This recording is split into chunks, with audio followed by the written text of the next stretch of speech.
Shalom, selamat pagi Bapak Ibu Saudara-saudara di dalam Tuhan.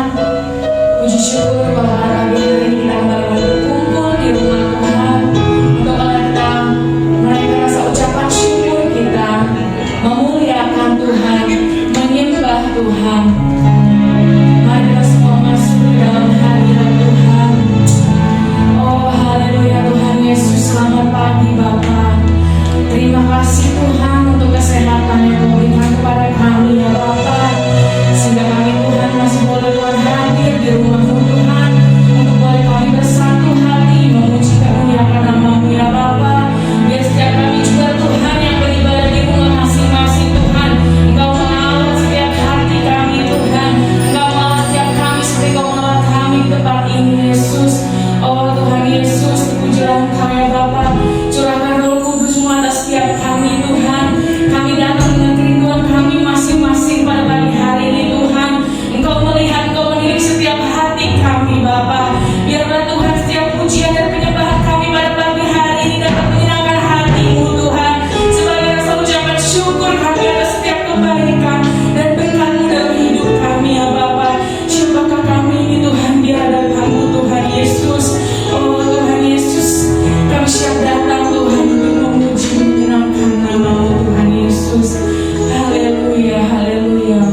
kami naikkan, dapat menyenangkan hati-Mu Tuhan Yesus. Berkati ibadah kami Tuhan dari awal pertengahan hingga akhirnya Bapa. Nama-Mu saja yang kami muliakan, Nama-Mu saja yang kami tinggikan Tuhan Yesus. Kami yang datang dengan berbeban berat, kami yang datang dengan sakit penyakit Tuhan, keluar kami dari rumah-Mu ini Tuhan, kami beroleh kelegaan yang daripada-Mu saja ya Bapa. Karena Tuhan kami yakin dan percaya dengan iman kami memiliki Allah yang luar biasa Tuhan, Allah yang tidak pernah meninggalkan kami Tuhan, Allah yang tetap setia Tuhan bersama-sama dengan kami Tuhan di setiap musim hidup kami Yesus. Terima kasih Tuhan pakai setiap kami yang melayani-Mu ya Bapa. Inilah doa dan permohonan kami serta ucapan syukur kami di hadapan-Mu. Hanya di dalam nama Tuhan Yesus Kristus kami siap untuk memulai ibadah kami. Haleluya, amin. Saya sudah kasih Pak Bangkit, silakan duduk. Janji Tuhan tidak akan pernah gagal dalam kehidupan kita anak-anaknya. Di saat dunia berkata mungkin itu mustahil, tetapi bagi Tuhan kita tidak ada yang mustahil. Jika kita percaya dan selalu mengandalkan Tuhan, mujizat itu masih ada dalam kehidupan setiap kita. Amin Bapak Ibu Saudara. Amin. Kita mau angkat pujian ini. Kau Tuhan jadi andalanku.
semua. Haleluya.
firman Tuhan.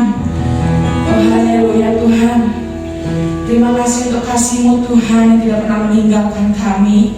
Terima kasih untuk setiap kasih-Mu Tuhan tidak pernah melupakan kami ya Bapa. Tuhan ajar kami untuk terus tetap dekat, semakin dekat dengan-Mu Tuhan Yesus. Engkau selalu pimpin setiap jalan kami Tuhan, terang dengan firman-Mu ya Bapa. Sehingga kami Tuhan boleh Tuhan terus tetap percaya dan takkan berhenti percaya hanya kepada-Mu Tuhan Yesus. Engkau juru selamat bagi kami Tuhan. Engkau juru selamat kami yang hidup Yesus. Haleluya Tuhan Yesus. Terima kasih Yesus. Tak sekalipun melupakanku, Kau menuntun langkahku.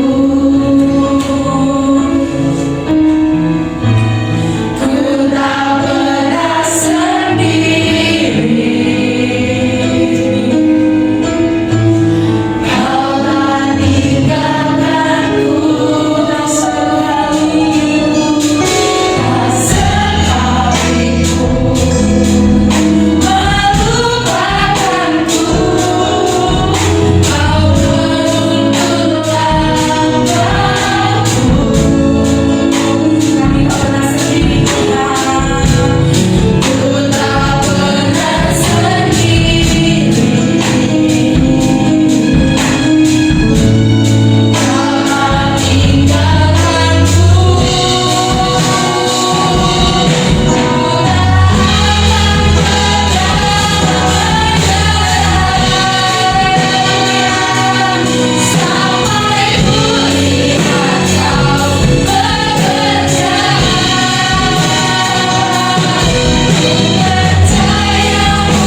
karena kami punya Allah yang luar biasa, Allah yang berkuasa dulu, sekarang, bahkan sampai selama-lamanya ya Bapa.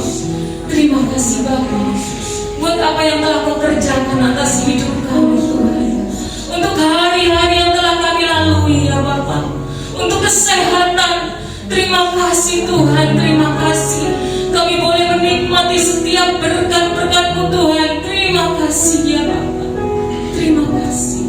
Buat kami terus percaya Bapa, kasih-Mu tak pernah berkesudahan atas hidup kami. Kalau pagi ini Tuhan, kami rindu mendengar sebagian kebenaran firman-Mu Yesus. Mampukan kami terus Tuhan, untuk kami mengerti ya Bapa, maksud dan tujuan rencana-Mu di dalam kehidupan kami Bapa, sehingga hidup kami boleh menjadi berkat bagi banyak orang. Terima kasih Bapa di surga, terima kasih. Ini doa permohonan kami dalam nama Tuhan Yesus Kristus. Kami berdoa dan mengucap syukur. Haleluya, amin. Silakan duduk Bapak Ibu saudara-saudari yang dikasihi Tuhan. Shalom. Shalom. Apa kabar? Luar biasa. Luar biasa. Kita bersyukur karena kita punya Allah yang luar biasa. Kita pagi ini sama-sama akan belajar mengenai kebenaran firman Tuhan. Kalau minggu-minggu lalu kita sudah belajar bagaimana mujizat Tuhan dilakukan atas orang kusta, lalu atas seorang hamba perwira di Kapernaum, dan juga mengenai tentang angin ribut yang Tuhan Yesus redakan. Nah, pagi ini kita mau belajar tentang dua orang yang kerasukan setan. Kita mau sama-sama belajar dari Injil Matius 8 ayat 28 sampai 34. Matius 8 ayat 28 sampai 34, demikian firman Tuhan. Dua orang yang kerasukan disembuhkan. Setibanya di seberang, yaitu di daerah orang Gadara, datanglah dari pekuburan dua orang yang kerasukan setan menemui Yesus. Mereka sangat berbahaya, sehingga tidak seorang pun yang berani melalui jalan itu. Dan mereka itu pun berteriak, katanya, "Apa urusanmu dengan kami, hai anak Allah? Adakah engkau kemari untuk menyiksa kami sebelum waktunya?" Tidak jauh dari mereka itu, sejumlah besar babi sedang mencari makan. Maka setan-setan itu meminta kepadanya, katanya, "Jika engkau mengusir kami, suruhlah kami pindah ke dalam kawanan babi itu." Yesus berkata kepada mereka, "Pergilah." Lalu keluarlah mereka dan masuk ke dalam babi-babi itu. Maka terjunlah seluruh kawanan babi itu dari tepi jurang ke dalam danau dan mati di dalam air.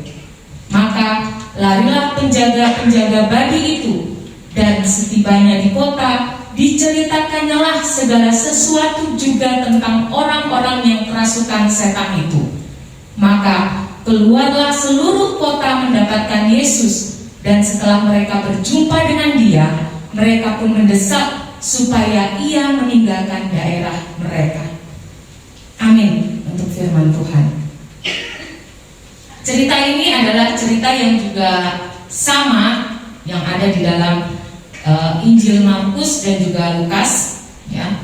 Karena ini adalah Injil sinopsis, ada kesamaan cerita. Nah, kita mau berbicara bagaimana dua orang yang kerasukan setan ini boleh dilepaskan oleh Tuhan Yesus. Kita mau menilik sebentar tentang peta wilayah Gadara.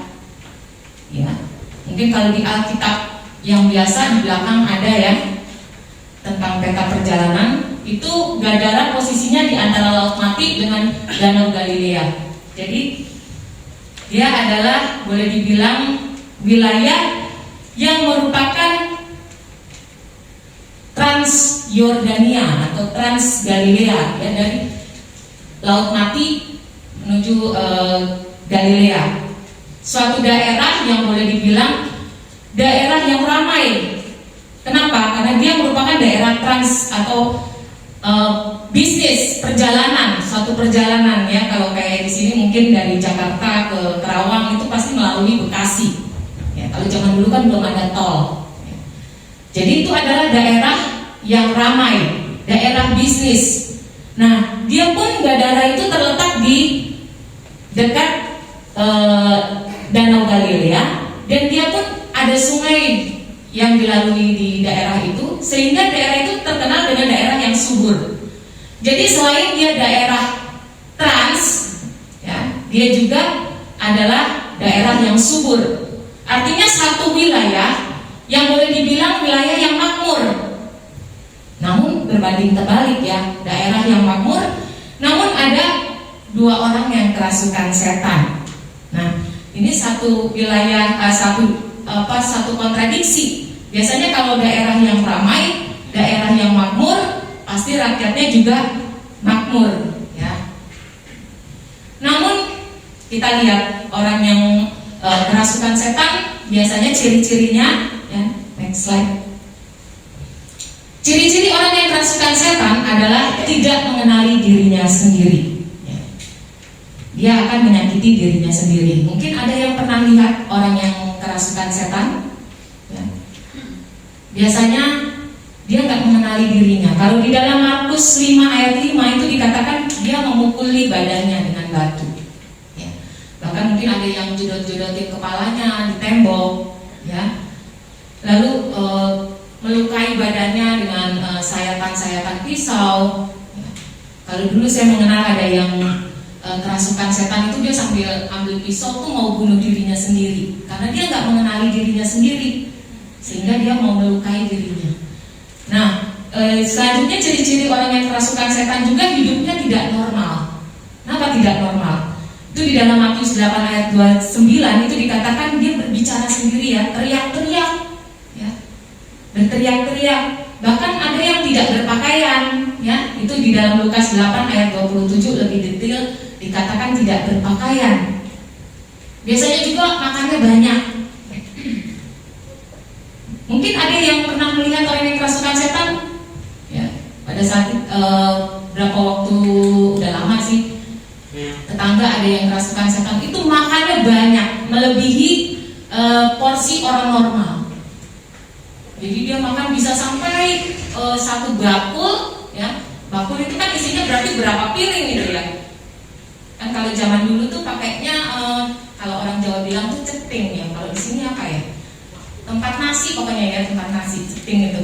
Satu begitu tuh habis gitu ya. Dan masih kurang, masih ribut lapar sama orang tuanya. Nah, ini adalah satu keadaan yang tidak normal. Biasanya juga tinggalnya kalaupun di rumah di satu kamar yang gelap gitu ya, yang nggak boleh dibuka, maksudnya nggak boleh ada nyala lampu sedikit pun. Kalaupun pintunya terbuka kan cahaya masuk, itu dia teriak-teriak di dalam.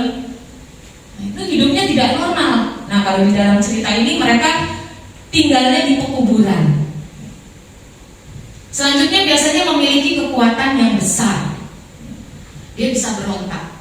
Saya ingat waktu tahun 2009 itu waktu ikut pelayanan, ada yang berdoa buat orang yang memiliki, boleh dibilang dia pakai sesuatu, dia berubah jadi kayak macan gitu ya. Waktu didoakan dia berubah jadi kayak macan gitu, badannya di porsi ini itu sambil dia mau itu dipegang itu orang mental gitu ya. Jadi dia memiliki kekuatan yang besar. Kalau di dalam Markus 5 ayat 3 sampai 4 juga dikatakan bahkan mereka dirantai, itu pun rantainya sampai boleh dibilang dilepaskan sendiri gitu, karena mereka memiliki kekuatan yang besar. Dan selanjutnya mereka menjadi orang yang menakutkan atau berbahaya. Itu di dalam Matius 8 ayat 28 ya. Mereka menjadi orang yang sangat berbahaya. Orang jadi takut. Nah, Tuhan Yesus membebaskan, melepaskan orang yang kerasukan setan itu. Di sini kita melihat bahwa seperti halnya dua orang yang kerasukan setan, demikianlah kita manusia. Kita dikuasai oleh setan, iblis. Kita diperbudak oleh dosa. Kita dibelenggu oleh kuasa kegelapan. Sehingga terkadang kita tidak menyadari bahwa kita ini adalah milik kepunyaan Allah. Kecenderungan hati kita adalah kecenderungan untuk berbuat dosa. Dan Tuhan Yesus membebaskan kita melalui karya keselamatan yang dilakukannya melalui salibnya, sehingga kita terlepas dari hukuman kekal. Apa yang membuat Tuhan Yesus melakukan mujizat atas dua orang yang kerasukan setan ini? Karena ini berbeda. Kalau kita melihat orang yang kerasukan setan, yang pertama, kalau kita melihat mujizat Tuhan Yesus yang Tuhan Yesus lakukan, yang pertama Yesus menyembuhkan orang kusta, berbicara tentang sakit penyakit. Lalu Tuhan Yesus menyembuhkan hamba perwira di Kapernaum juga tentang sakit penyakit. Lalu Tuhan Yesus meredakan angin ribut, berarti Tuhan berkuasa atas alam semesta.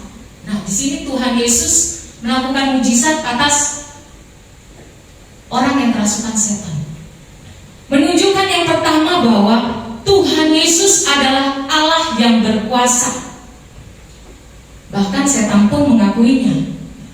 Ya, tadi di dalam Matius 8 ayat 29 ya, tadi dikatakan, apa urusanmu dengan kami, hai anak Allah? Jadi Yesus adalah anak Allah yang berkuasa. Dilanjutkan dengan, adakah engkau kemari untuk menyiksa kami sebelum waktunya? Berarti Tuhan Yesus adalah Tuhan sendiri, Allah sendiri, Allah yang berkuasa bukan hanya atas sakit penyakit, bukan hanya atas alam semesta, tetapi Allah berkuasa atas iblis atau setan.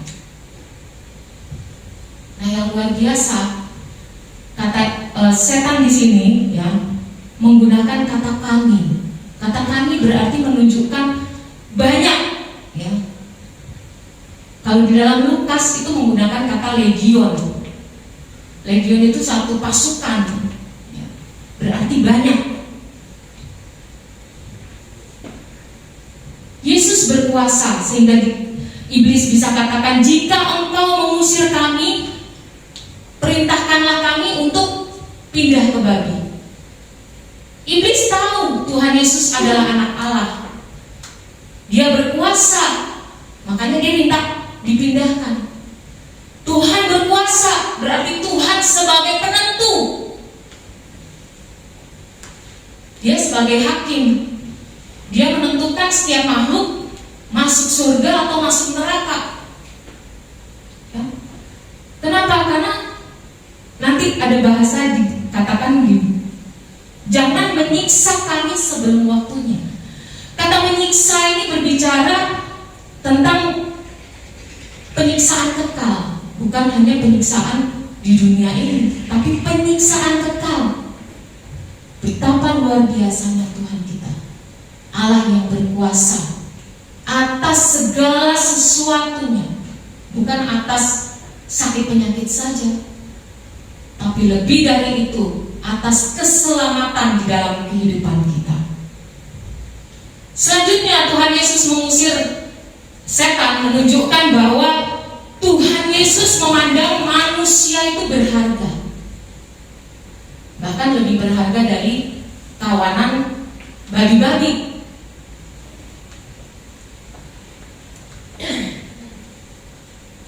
Kita adalah makhluk yang berharga, yang diciptakan Tuhan seturut gambar dan rupa Allah. Kalau di dalam Yesaya 43 ayat 1b, janganlah takut, sebab aku telah menebus engkau.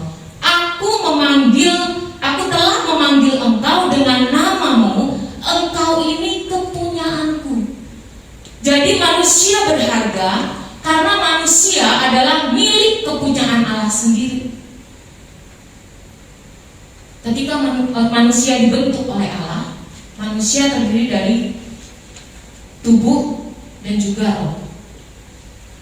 Di mana tubuh dibuat oleh Tuhan dengan tangannya sendiri, membentuk manusia dengan debu dan tanah. Lalu Tuhan menghembuskan nafas. Kalau debu tanah itu diambil dari bumi, tetapi ketika Tuhan menghembuskan nafas, berarti dari roh Allah sendiri. dari dalam diri Allah sendiri. Jadi betapa berharganya manusia. Bahkan ketika Tuhan Yesus memberikan perumpamaan, ya, itu di dalam Lukas 12 bercerita bahwa manusia itu berharga daripada burung pipit yang dijual. Ya, burung pipit aja yang dijual oleh manusia itu dipelihara oleh Allah. Bagaimana manusia yang terlebih adalah milik kepunyaan Allah sendiri, gambar dan rupa Allah, sungguh berharga di mata Tuhan. Jadi kita harus menyadari bahwa Tuhan memandang setiap kita adalah berharga. Bahkan di dalam Mazmur 8 ayat 5-7 itu Daud menyatakan bahwa siapakah manusia sehingga Tuhan memahkotai dengan kemuliaan, dengan kehormatan, dan bahkan membuat manusia berkuasa. Jadi betapa bersyukurnya kita sebagai umat pilihan Tuhan, bahwa kita berharga. Tuhan memandang manusia itu berharga.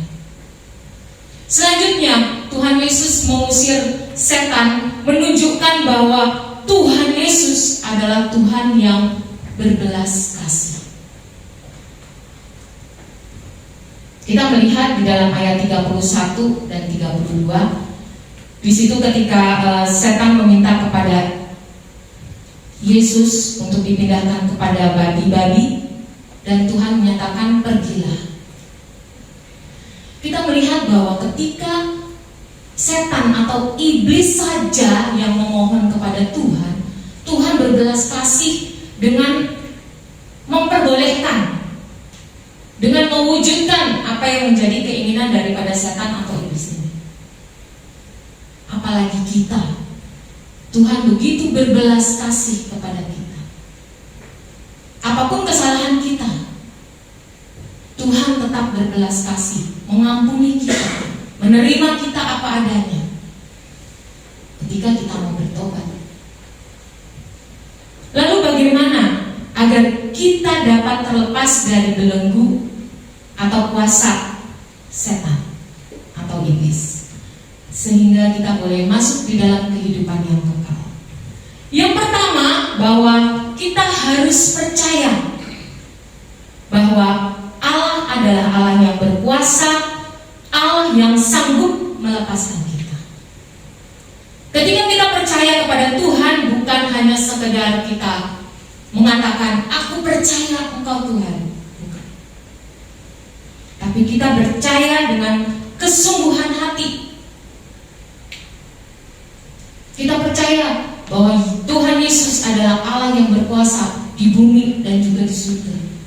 Kalau di dalam Yakobus 2 ayat 19, itu bagaimana Rasul Paulus menyatakan, engkau percaya bahwa hanya ada satu Allah saja, itu baik. Tetapi setan-setan pun juga percaya akan hal itu, dan mereka gemetar. Jadi setan aja percaya plus gemetar.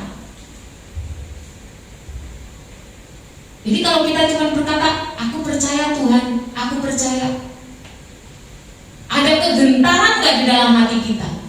Ada ketakutan yang sungguh gak kita di hadapan Tuhan, sehingga hidup kita merefleksikan itu? Jadi ketika kita mau menerima mujizat Tuhan, keselamatan, pembebasan, keterikatan dari belenggu-belenggu kuasa kegelapan, kita harus percaya dengan sungguh, menyerahkan hidup kita sepenuhnya. Jadi enggak hanya menyerahkan hidup kita sebagian.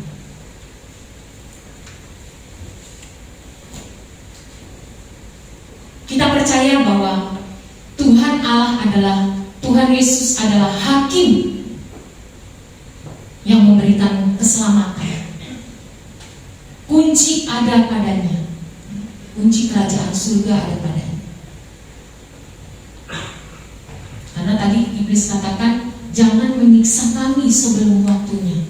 Kata menyiksa, ya, ternyata sama dengan kata yang sama itu terdapat di dalam Wahyu 14 ayat 10 sebagai tempat penyiksaan, api neraka. Kata yang sama untuk batu penguji emas. Jadi mungkin kalau kita pernah lihat untuk asah pisau ya, kayak batu. Kalau saya zaman dulu suka ngeliat tuh tukang itu dagingnya. Kalau saya kalau sekarang kalau beli daging kan udah dipotong-potong ya. Kalau zaman dulu kan diasah dulu tuh, aja. Nah emas juga gitu ternyata. Emas itu ada ininya, saya lihat di Google ya. Itu ada kayak batu buat nguji kadar emas. Ini emas 24 karat kah? Emas 22 karat kah? Atau hanya emas 18 karat? Itu biasanya cincin atau kalung atau apapun itu digosok-gosok gitu, baru nanti dikasih cairan. Nah itu ketika digosok-gosok itulah sama dengan menyiksa, tapi lebih ke dalam penyiksaan api neraka. Untuk itu penyerahan diri kita harus total, harus penuh kepada Tuhan, karena kita percaya Dia adalah Allah yang berkuasa. Kalau Dia menyatakan, aku akan memberikan keselamatan kepadamu, aku akan memberikan kelegaan kepadamu, aku akan memberikan hidup kekal kepadamu, percaya dengan iman. Percaya disertai penyerahan diri kita dengan sungguh di hadapan Tuhan. Selanjutnya, agar kita terlepas dari belenggu atau kuasa iblis, sehingga kita boleh masuk ke dalam kehidupan kekal. Selain kita percaya, kita juga harus berespon. Respon kita dengan berdoa dan permohonan. Kalau tadi kita melihat cerita tadi ya, di dalam Matius 8 ayat 28, setibanya di seberang, yaitu di daerah orang Gadara, datanglah dari pekuburan 2 orang yang kerasukan setan menemui Yesus. Jadi ia datang dan menemui. Bagaimana hari-hari kita? Apakah kita sudah datang dan menemui Tuhan Yesus? Yaitu berdoa. Doa adalah komunikasi kita dengan Allah. Jadi jangan pernah malu untuk datang kepada Tuhan. Siapa kita? Ya, setiap hari kita pasti berbuat dosa. Nggak ada yang nggak bisa bilang saya nggak berdosa. Kita berdosa sengaja ataupun tidak sengaja, baik melalui pikiran kita. Kadang pikiran kita saja kita sudah berdosa. Belum lagi perkataan kita, belum lagi perbuatan yang lainnya. Kadang pikiran kita tuh kan aneh-aneh ya. Jangankan melihat orang lain, dengan pasangan kita aja deh di rumah. Dengan kita pikiran negatif ya, mencurigai pasangan kita ya. Dengan keadaan hati yang dongkol, mungkin di depan mulut kita bisa bilang gini, "Pak, makan." Ya. Sambil nyodorin, "Pak, makan." Tapi di dalam hati lagi kesel.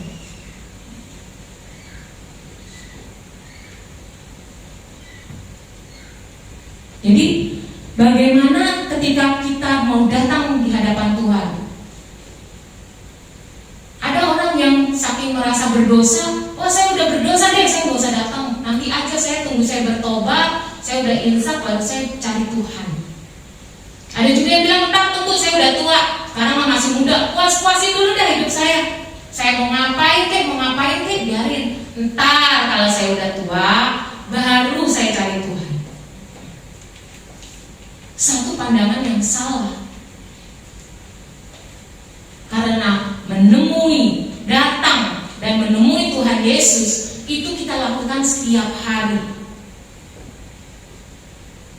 Untuk apa? Membereskan hati kita di hadapan Tuhan. Kalau hati kita beres, maka respon kita untuk berbuat baik, untuk berkata-kata dengan baik, itu dapat kita lakukan.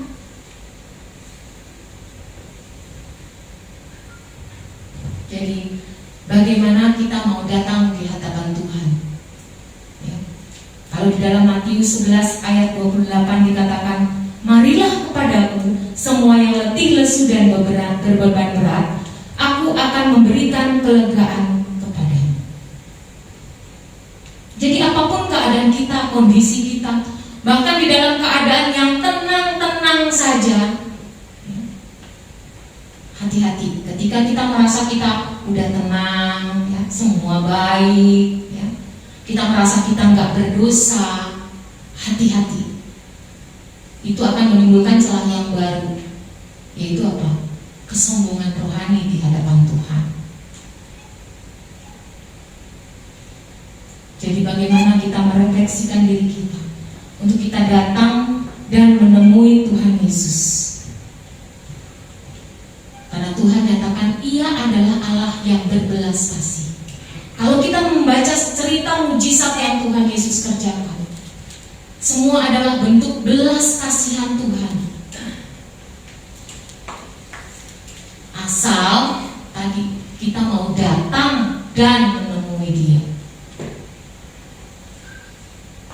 Jadi agar kita terlepas dari hukuman kekal, dari jurang maut itu, dari ikatan-ikatan dosa, belenggu-belenggu kuasa iblis, kita mau datang dan menemui Tuhan Yesus. Kita mau berespon itu di dalam kehidupan kita sehari-hari.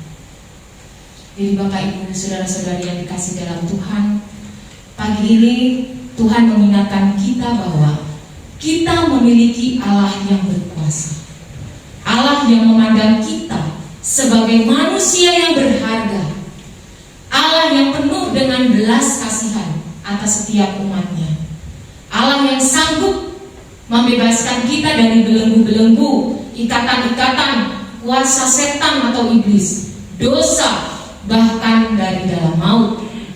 Allah yang mengampuni kesalahan kita, bahkan Ia tidak mengingat kembali. Dan hal ini dapat terjadi ketika kita sungguh-sungguh percaya kepada Tuhan sebagai penguasa tunggal atas kehidupan kita. Dan ketika kita mau berespon dengan datang mencari Tuhan Yesus dan memohon belas kasihan Tuhan, sehingga kita umatnya boleh diselamatkan. Amin. Kita mau bangkit berdiri di hadapan Tuhan. Tak kau lupakan diriku, kau ingatku adalah debu, tetapi kau meninggikan di hadapan malaikat. Haleluya Yesus. Haleluya Yesus.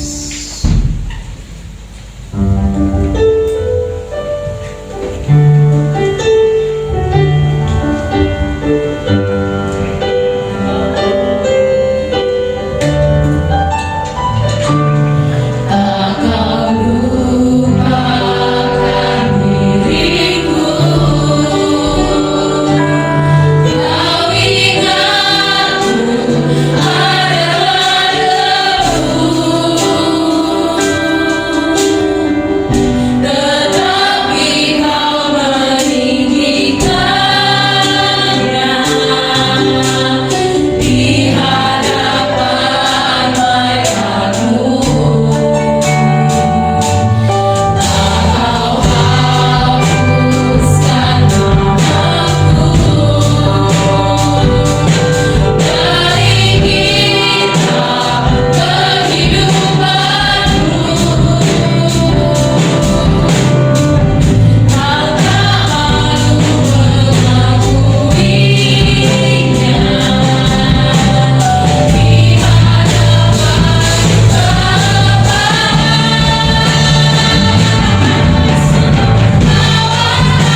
kami boleh mengenal Engkau, Allah yang berkuasa.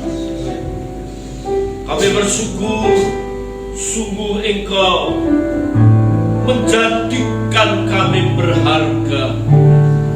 Bapa, terima kasih bila kami boleh meresponi atas apa setiap yang kami dengar. Kami melakukan, kami takut dan gentar, takut akan Tuhan, dan sungguh kami sekalian boleh memasuki dalam kerajaan Allah. Tidak ada satupun yang mengalami penyiksaan yang kekal, karena kami sungguh, kami mengenal diri kami sebagai anak-anak Allah, Bapa yang maha baik, yang kepadanya kami mengabdi, kepadanya kami taat dan tunduk. Berkati hamba-Mu Ibu Eva Tuhan, dalam kuat kuasa urapan Roh Kudus, menjadi berkat buat pelayanan di tempat ini, dan nama Tuhan dipermuliakan. Pak Franyanto yang kurang sehat, kami berdoa di dalam nama Yesus, Tuhan jamah, Tuhan sembuhkan. Keluarga ini adalah milik Tuhan. Kami percaya pergumulan demi pergumulan Tuhan memberikan jalan keluar. Tuhan mencukupi apa yang dibutuhkan, dan setiap usahanya dibuatnya berhasil. Bapak, terima kasih. Hamba mengangkat tangan bagi jemaat Allah yang hadir. Tuhan memberkati setiap kehidupan kami masing-masing, rumah tangga dan pekerjaan, sekolah dan kuliah, semua diberkati Tuhan. Yang lemah dikuatkan, yang susah diberikan penghiburan. Jemaat Tuhan yang sakit, baik yang ada di tempat ini maupun yang ada di rumah, hamba berdoa di dalam nama Yesus. Tuhan tolong, Tuhan jamah, Tuhan sembuhkan. Sekalipun harus melalui tangan dokter, melalui obat-obatan, makanan dan minuman, kesehatan semakin disempurnakan. Bapak, terima kasih. Terus ikat kami dalam ikatan kasih, menjadi satu keluarga yang saling doa mendoakan, saling dukung mendukung, saling memperhatikan bahwa kami satu di dalam Kristus. Bapak, terima kasih. Kami menyerahkan seluruh jemaat Tuhan di dalam tangan pengasihan Tuhan. Bapak, doa kami buat negeri ini, Tuhan memberikan keamanan dan ketenteraman. Di bawah kepemimpinan Presiden kami Bapak Insinyur Joko Widodo, Tuhan memberikan hikmat. Wakil Presiden dan para menteri, Tuhan tolong untuk mengatur negeri ini sehingga keamanan dan ketenteraman semakin nyata, perekonomian semakin membaik, sebab semuanya berdampak dan berpengaruh di dalam kehidupan umat-umat Allah. Bapak, terima kasih. Kami menyerahkan Tuhan negeri ini, bila berita Injil semakin dikobarkan, semakin mereka mengenal siapa Yesus. Bapak, terima kasih bekerja sepenuhnya di negeri ini. Bapak, sebelum jemaat Tuhan pulang, jemaat Tuhan akan memberi persembahan bagimu. Tuhan berkati persembahan umat-Mu. Melalui persembahan umat-Mu, pelayanan di tempat ini terus tetap bertumbuh, bertambah. Apapun yang dibutuhkan pelayanan di tempat ini, Tuhan mencukupi. Kami percaya Tuhan tidak pernah berhutang budi bagi mereka yang telah memberikan persembahan bagimu, baik persembahan umum, baik persembahan khusus, persembahan perpuluhan dan ucapan syukur. Semuanya diberkati Tuhan. Bapak, terima kasih. Sebentar, jika para pengurus sudah mengadakan briefing, Tuhan akan tolong untuk kami melakukan pekerjaan kami lebih baik pada bulan Maret yang akan datang. Terpujilah nama Tuhan. Saudara yang dikasih Tuhan Yesus Kristus, arahkan mata di bulan, terimalah berkat Allah